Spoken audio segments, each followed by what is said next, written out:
California Governor Jerry Brown meets with Chinese President Xi Jinping in Beijing.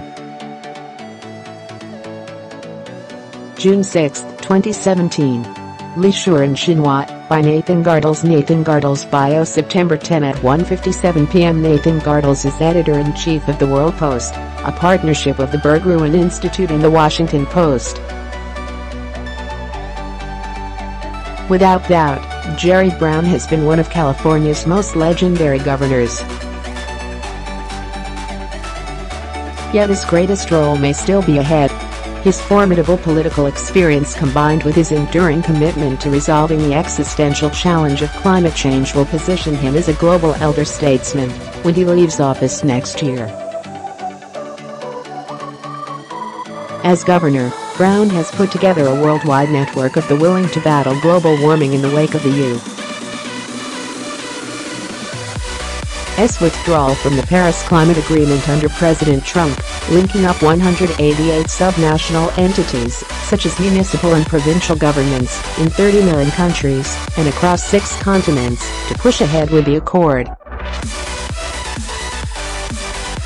Last June, Chinese President Xi Jinping broke long-standing protocol by meeting one-on-one with Brown, a sitting governor and not a national head of state, to discuss how to cooperate on climate change. This week, Brown is hosting the Global Climate Action Summit in San Francisco with participants from around the world, including Xie Zhenhua, China's negotiator for the Paris Accord, and Christiana Figueres, who chaired the Paris conclave and brought it to a successful conclusion. Brown's most important proposal going forward is to integrate California's cap and trade program with Europe's and China's, which is based on the California model.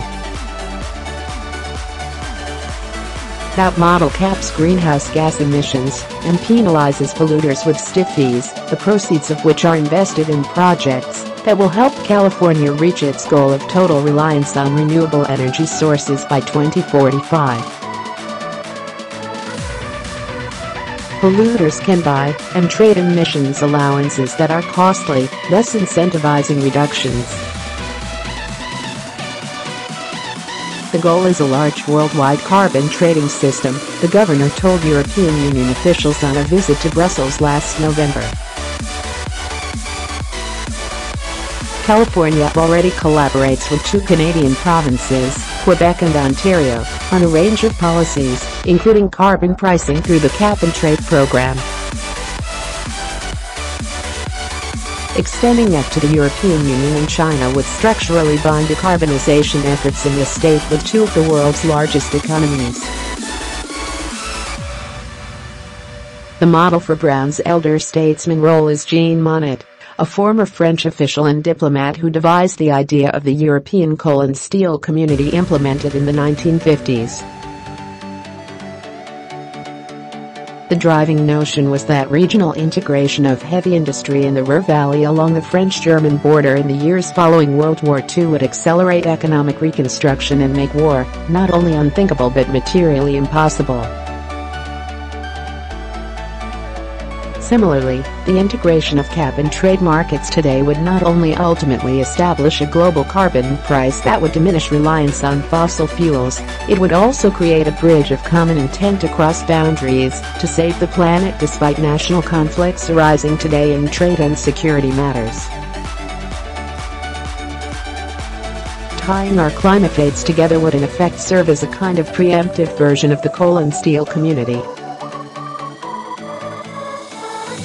Homogenizing emission standards and measures so they are comparable and compatible is, to be sure, a technically challenging task. But if the political will is there, it is certainly no less doable than the regional integration of coal and steel markets among rivals who had only recently concluded a devastating war.